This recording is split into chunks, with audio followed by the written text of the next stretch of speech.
Here's a quick fix to replace boards that are getting rotted by water dripping, sometimes off of your roof, or in my situation, off of my pergola. And what will happen is, especially that slow drip in the winter, it'll drip down and it'll rot the wood. So what you can do is just get some metal, and I spray painted. I've had this on here for multiple years to keep it so there's not sharp edges.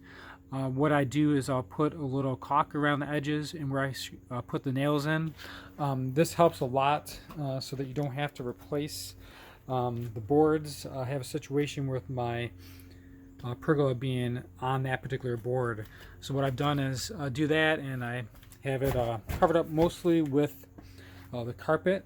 And I've seen the same thing being used at the Muir Woods Redwood Forest in San Francisco.